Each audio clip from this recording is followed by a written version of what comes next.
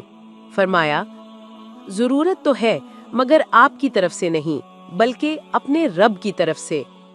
امام بخاری رحمۃ اللہ علیہ نے حضرت ابن عباس رضی اللہ تعالی عنہ سے روایت کی ہے کہ جب حضرت ابراہیم علیہ السلام کو آگ میں پھینکا گیا تو انہوں نے کہا، حسبنا اللہ ونعم الوکیل، یعنی ہمیں اللہ ہی کافی ہے اور وہ بہترین کارساز ہے۔ حضرت ابو ہریرہ رضی اللہ عنہ سے مروی ہے کہ نبی اکرم صلی اللہ علیہ وآلہ وسلم نے فرمایا، جب حضرت ابراہیم علیہ السلام کو آگ میں ڈالا گیا تو انہوں نے کہا، اے میرے اللہ، تو آسمان میں اکیلا ہے اور میں زمین میں تیری عبادت کرنے والا اکیلا۔ جو ہی حضرت ابراہیم علیہ السلام کو آگ میں پھینکا گیا، اللہ رب العزت نے فرمایا، اور ہم نے حکم دیا، اے آگ ٹھنڈی پڑ جا اور ابراہیم کے لیے سلامتی والی بن جا۔ اللہ رب العزت کے حکم سے آگ ٹھنڈی ہو گئی۔ روایت میں آتا ہے کہ حضرت ابراہیم علیہ السلام اس آگ میں 40 یا 50 دن تک رہے۔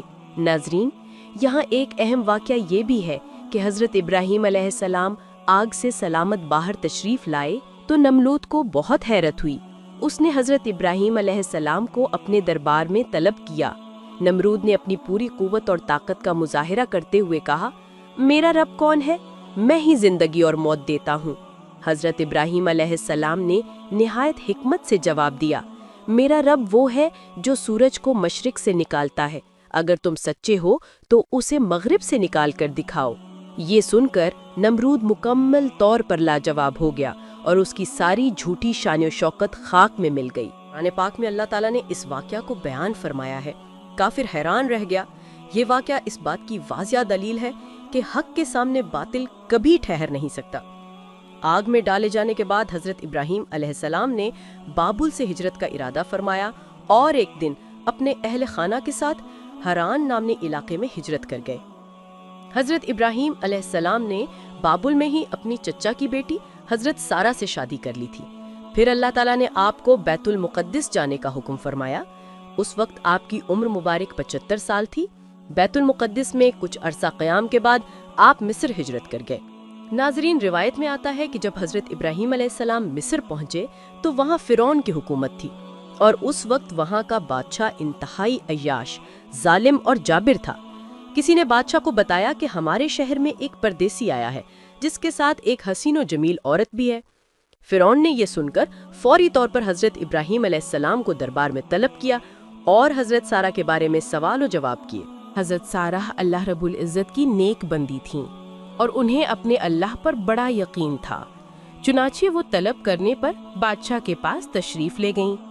بادشاہ نے جب انہیں دیکھا تو اپنے آپ پر قابو نہ رکھ سکا اور برے ارادے سے انہیں پکڑنے کے لیے آگے بڑھا۔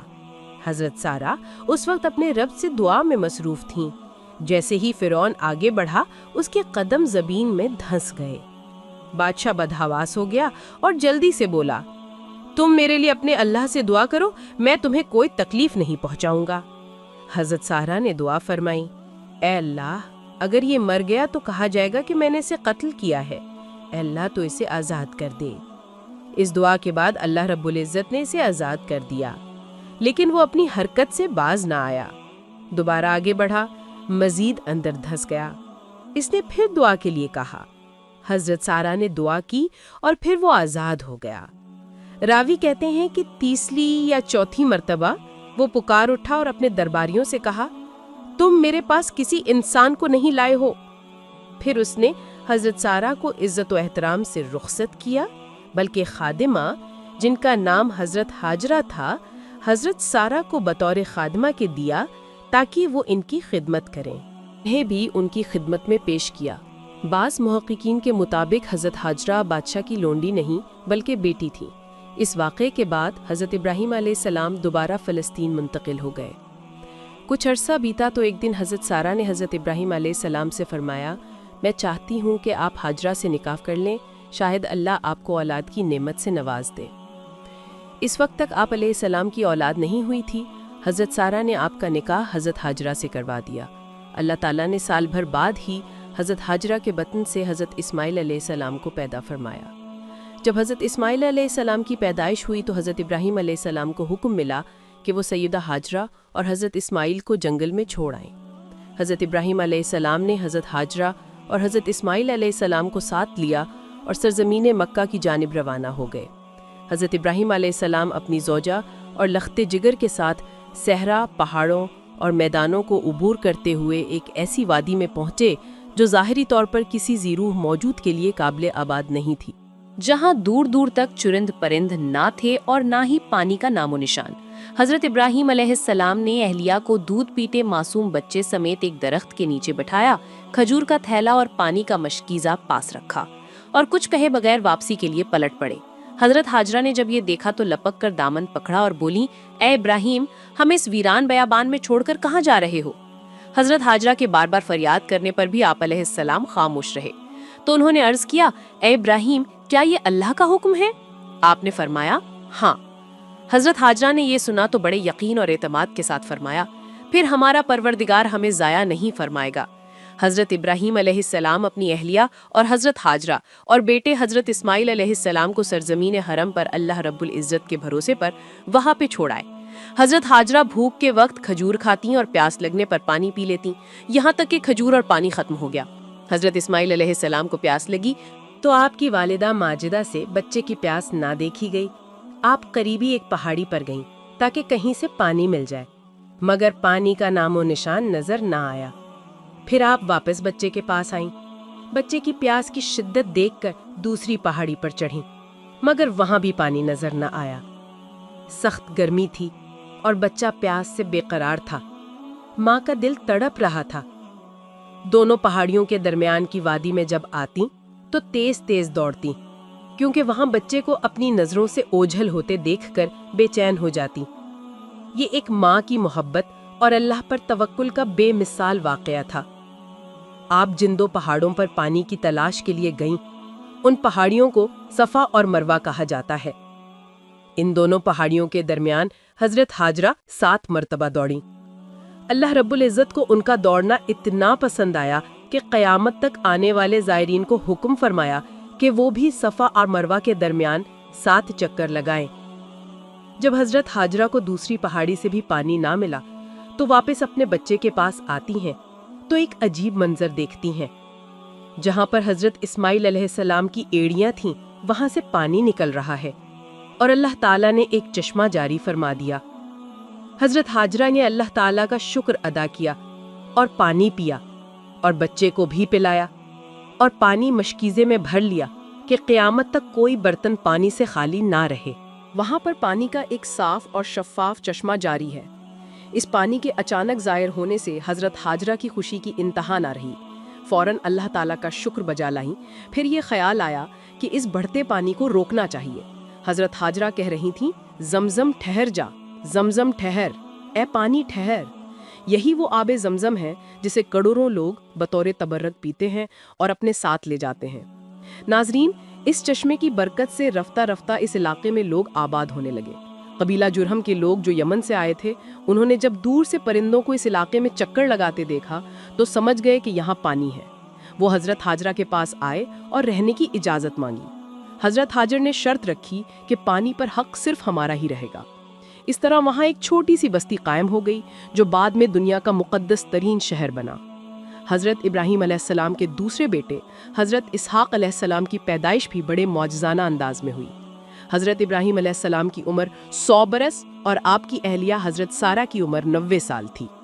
جب ان کے ہاں حضرت اسحاق علیہ السلام پیدا ہوئے، ہوا یوں کہ ان دنوں حضرت ابراہیم علیہ السلام ملک شام میں رہائش پذیر تھے، جبکہ بڑے صاحبزادے حضرت اسماعیل علیہ السلام 14 سال سے مکہ مکرمہ میں اپنی والدہ حضرت ہاجرہ کے ساتھ مقیم تھے۔ ایک دن اللہ تعالیٰ نے فرشتوں کی ایک جماعت کو زمین پر بھیجا تاکہ وہ قوم لوط پر عذاب الہی نازل کریں جو حد سے گزر چکی تھیں۔ یہ فرشتے پہلے حضرت ابراہیم علیہ السلام کے پاس آئے اور انہیں اللہ تعالیٰ کی جانب سے ایک صاحبزادے کی خوشخبری سنائی۔ چونکہ حضرت سارہ بوڑھی تھیں، فرشتوں کی اس خوشخبری پر انہیں بڑی حیرت ہوئی، جس کا ذکر اللہ تعالیٰ نے قرآن پاک میں یوں فرمایا: ہم نے اس سے اسحاق علیہ السلام کی اور اسحاق علیہ السلام کے بعد یعقوب علیہ السلام کی خوشخبری دی۔ تو انہوں نے کہا، کیا مجھے بچہ ہوگا؟ میں تو بڑھیا ہوں اور میرے شوہر بھی بوڑھے ہیں، یہ تو عجیب بات ہے۔ فرشتوں نے کہا، کیا تم اللہ کی قدرت سے تعجب کرتی ہو؟ اے اہل بیت، تم پر اللہ کی رحمتیں اور اس کی برکتیں ہیں۔ حضرت ابراہیم علیہ السلام بھی اس خوشخبری پر بہت حیران ہوئے، کیونکہ وہ بہت بوڑھے ہو چکے تھے۔ لہٰذا انہوں نے بھی تعجب سے فرشتوں سے فرمایا، جب مجھے بڑھاپے نے آن پکڑا تو تم خوشخبری دینے لگے، اب کیسی خوشخبری دیتے ہو؟ انہوں نے کہا، ہم آپ کو سچی خوشخبری دیتے ہیں، آپ مایوس نہ ہوں۔ غرض حضرت اسماعیل علیہ السلام کی پیدائش کے تقریباً اللہ تعالیٰ نے آپ کو ایک اور صاحبزادے حضرت اسحاق علیہ السلام عطا فرمائے، جس پر حضرت ابراہیم علیہ السلام بار بار اللہ کا شکر ادا کرتے تھے۔ ایک دن حضرت ابراہیم علیہ السلام کو اپنی عزیز ترین شے قربان کرنے کا حکم دیا گیا۔ یہ خواب آپ کو کئی دن لگاتار نظر آتا رہا تو آپ سمجھ گئے کہ اللہ تعالیٰ بیٹے کی قربانی کا حکم دے رہا ہے۔ چنانچہ آپ نے مکہ مکرمہ جانے کا ارادہ فرمایا اور پہنچ کر صاحبزادے کو اپنا خواب سنایا۔ اللہ رب العزت قرآن مجید میں فرماتا ہے، پھر جب وہ لڑکا ابراہیم کے ساتھ چلنے پھرنے کے قابل ہو گیا تو انہوں نے کہا، بیٹے میں خواب میں دیکھتا ہوں کہ تمہیں ذبح کر رہا ہوں، اب سوچ کر بتاؤ تمہاری کیا رائے ہے؟ بیٹے نے کہا، ابا جان آپ وہی کیجئے جس کا آپ کو حکم دیا جا رہا ہے، انشاءاللہ آپ مجھے صبر کرنے والوں میں سے پائیں گے۔ روایت میں آتا ہے کہ شیطان نے 3 مرتبہ حضرت ابراہیم علیہ السلام کو بہکانے کی کوشش کی، ہر بار حضرت ابراہیم علیہ السلام نے اسے 7 کنکریاں مار کر بھگا دیا۔ آج تک منع کے 3 جمرات پر اسی محبوب عمل کی یاد میں کنکریاں ماری جاتی ہیں۔ روایت میں آتا ہے کہ جب دونوں باپ بیٹے انوکھی عبادت انجام دینے کے لیے قربان گاہ پہنچے تو حضرت اسماعیل علیہ السلام نے اپنے والد سے کہا، ابا جان مجھے خوب اچھی طرح باندھ دیجئے تاکہ میں زیادہ تڑپ نہ سکوں، اور اپنے کپڑوں کو بھی مجھ سے بچائیے، ایسا نہ ہو کہ ان پر میرے خون کی چھینٹ پڑے تو میرا ثواب گھٹ جائے۔ اس کے علاوہ اپنی چھری کو بھی تیز کر لیجئے اور اسے میرے حلق پر جلدی جلدی پھیریے تاکہ آسانی سے میرا دم نکل سکے، کیونکہ موت بڑی سخت چیز ہے۔ اور جب آپ میری والدہ کے پاس جائے تو ان سے میرا سلام کہہ دیجیے گا، اور اگر آپ میری قمیض والدہ کے پاس لے جانا چاہیں تو لے جائے، شاید اس سے انہیں کچھ تسلی ہو جائے۔ اکلوتے بیٹے کی زبان سے یہ الفاظ سن کر ایک باپ کے دل پر کیا گزر سکتی ہے، لیکن حضرت ابراہیم علیہ السلام استقامت کا پہاڑ تھے۔ انہوں نے ہوش و حواس کے ساتھ بیٹے کو باندھا۔ اللہ رب العزت کا ارشاد ہے کہ وہ بڑا عجیب منظر تھا جب دونوں نے اللہ کے حکم کو مان لیا اور باپ نے بیٹے کو پیشانی کے بل لٹا دیا۔ روایت میں آتا ہے کہ ابتدا میں حضرت ابراہیم علیہ السلام نے انہیں سیدھا لٹایا تھا، لیکن جب چھری چلائی تو بار بار کوشش کے باوجود اللہ کی قدرت سے گلا نہ کٹا۔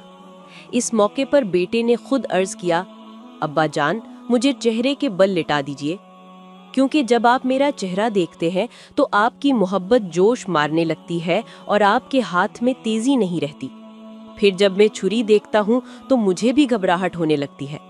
چنانچہ حضرت ابراہیم علیہ السلام نے انہیں چہرے کے بل لٹا دیا اور چھری چلانا شروع کی۔ ارشاد باری تعالیٰ ہے، اور ہم نے پکارا، اے ابراہیم تم نے خواب کو سچ کر دکھایا۔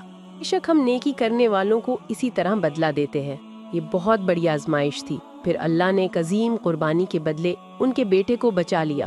روایت میں آتا ہے کہ جب حضرت ابراہیم علیہ السلام نے آسمانی آواز سنی اور اوپر دیکھا تو وہاں حضرت جبرائیل علیہ السلام ایک بڑے دمبے کے ساتھ موجود تھے۔ ایک دوسری روایت سے معلوم ہوتا ہے کہ یہی وہ دمبا تھا جس کی قربانی حضرت آدم علیہ السلام کے بیٹے حابیل نے پیش کی تھی۔ بہرحال یہ جنتی دمبا حضرت ابراہیم علیہ السلام کو عطا ہوا اور انہوں نے اپنے بیٹے کی جگہ اسی کی قربانی کی۔ اسی لیے ہر سال پوری دنیا کے کروڑوں مسلمان حضرت ابراہیم علیہ السلام کی اس عظیم سنت کو زندہ کرتے ہوئے اللہ رب العزت کی بارگاہ میں قربانی پیش کرتے ہیں۔ کچھ عرصے بعد حضرت ابراہیم علیہ السلام کو اللہ تعالیٰ کا حکم ہوا کہ وہ مکہ جائیں۔ جب وہ مکہ پہنچے تو دیکھا کہ حضرت اسماعیل علیہ السلام زمزم کے قریب ایک ٹیلے پر بیٹھے تیر سیدھے کر رہے تھے۔ انہوں نے باپ کو دیکھا تو فوراً ادب سے کھڑے ہو گئے اور ان سے ملے۔ حضرت ابراہیم علیہ السلام نے فرمایا، اے اسماعیل، مجھے اللہ کا حکم آیا ہے۔ حضرت اسماعیل علیہ السلام نے جواب دیا، ابا جان، جو حکم ملا ہے اسے بجا لائیے۔ حضرت ابراہیم علیہ السلام نے فرمایا، اس جگہ اللہ کا گھر بنانا ہے۔ حضرت اسماعیل علیہ السلام نے کہا، بہت بہتر، آپ کا حکم سر آنکھوں پر۔ چنانچہ دونوں باپ بیٹے نے اللہ کے حکم پر بیت اللہ کی تعمیر شروع کر دی۔ حضرت اسماعیل علیہ السلام پتھر لاتے تھے اور حضرت ابراہیم علیہ السلام انہیں ترتیب لے کر دیواریں اٹھاتے جاتے تھے۔ حضرت علی کرم اللہ وجہہ سے روایت ہے کہ حضرت ابراہیم علیہ السلام جب بھی کعبہ کے قریب پہنچتے تو اپنے سر پر ایک بادل محسوس کرتے۔ اس بادل میں سے آواز آتی کہ اے ابراہیم، جہاں تک اس بادل کا سایہ ہے اس زمین کو بیت اللہ میں شامل کر لو۔ جب دیواریں اونچی ہو گئیں تو حضرت ابراہیم علیہ السلام کو ایک ایسے پتھر کی ضرورت پیش آئی جس پر کھڑے ہو کر تعمیر جاری رکھ سکیں۔ حضرت اسماعیل علیہ السلام ایک پتھر لائے جس پر حضرت ابراہیم علیہ السلام کھڑے ہوئے۔ اللہ تعالیٰ نے اپنی قدرت سے اس پتھر کو نرم کر دیا اور حضرت ابراہیم علیہ السلام کے قدموں کے نشان اس میں نقش ہو گئے۔ یہی مقام ابراہیم ہے جو آج بھی کعبہ کے پاس محفوظ ہے اور حجاج کرام اس کے پیچھے نماز ادا کرتے ہیں۔ جب حجر اسود لگانے کی باری آئی تو حضرت ابراہیم علیہ السلام نے حضرت اسماعیل علیہ السلام سے فرمایا، بیٹا کوئی اچھا سا پتھر لے آؤ۔ حضرت اسماعیل علیہ السلام جب واپس آئے تو دیکھا کہ ایک خوبصورت پتھر پہلے سے وہاں لگا ہوا ہے۔ انہوں نے پوچھا، یہ پتھر کون لایا ہے؟ حضرت ابراہیم علیہ السلام نے فرمایا، یہ پتھر اللہ کے حکم سے حضرت جبرائیل علیہ السلام آسمان سے لائے ہیں۔ اسی پتھر کو حجر اسود کہا جاتا ہے۔ دونوں نے اللہ کی بارگاہ میں یہ دعا کی، اے ہمارے پروردگار، ہم سے یہ خدمت قبول فرما، بے شک تو ہی سننے والا جاننے والا ہے۔ ایک موقع پر حضرت ابراہیم علیہ السلام نے عرض کیا، پروردگار مجھے دکھا کہ تو مردوں کو کیسے زندہ کرتا ہے۔ اللہ نے فرمایا، کیا تمہیں یقین نہیں؟ حضرت ابراہیم علیہ السلام نے عرض کیا، یقین تو ہے مگر دل کا اطمینان چاہتا ہوں۔ اللہ نے فرمایا، 4 پرندے لو، انہیں اپنے ساتھ مانوس کرو، پھر انہیں ذبح کر کے ان کے ٹکڑے الگ الگ پہاڑوں پر رکھ دو، پھر انہیں پکالو، وہ تمہارے پاس دوڑتے چلے آئیں گے۔ حضرت ابراہیم علیہ السلام نے ایسا ہی کیا۔ پھر اللہ تعالیٰ کے حکم سے پرندوں کے منتشر ٹکڑے اڑ کر آئے، آپس میں جڑ گئے، پر آ گئے اور وہ زندہ ہو کر اڑ گئے۔ دعائے الہی۔ اے اللہ، ہم سب تیرے بندے ہیں، تیرے ہی در کے سوالی ہیں، تیری ہی رحمت کے محتاج ہیں اور تیرے سامنے جھکنے والے ہیں۔ تو غفور ہے، رحیم ہے، کریم ہے، درگزر فرمانے والا ہے۔ اے اللہ، ہمیں ہمارے نفس کے حوالے نہ چھوڑ، ہمارے گناہوں کی وجہ سے ہمیں ہلاک نہ کر، ہماری لغزشوں کو بخش دے، ہماری کوتاہیوں کو معاف فرما، ہمارے دلوں کو ہدایت دے، ہماری زبانوں کو سچائی پر قائم رکھ اور ہمارے اعمال کو اپنے لیے خالص بنا دے۔ یا رب العالمین، ہم کمزور ہیں، ہم بھولنے والے ہیں، ہم گناہ پر گناہ کرنے والے ہیں، مگر تو ہر بار معاف فرمانے والا ہے۔ ہم دنیا کی محبت میں تیری یاد بھول گئے، مگر اے رب تو ہمیں مت بھولا، ہمیں اپنے ذکر سے زندہ رکھ، اپنی عبادت میں لگا دے، اپنے محبوب صلی اللہ علیہ وسلم کی سنت پر عمل کرنے والا بنا دے۔ یا ارحم الراحمین، ہمیں وہ آنکھیں عطا فرما جو تیرے خوف سے آنسو بہائیں، وہ دل عطا فرما جو تیری عظمت سے کانپ اٹھے، وہ زبان عطا فرما جو ہمیشہ تیرا ذکر کرے، اور وہ زندگی عطا فرما جو تیری رضا میں گزرے۔ اے مالک یوم الدین، جب ہمارے جنازے اٹھیں تو ہمیں ان لوگوں میں شامل فرما جن کے حق میں فرشتے دعائیں کرتے ہوں۔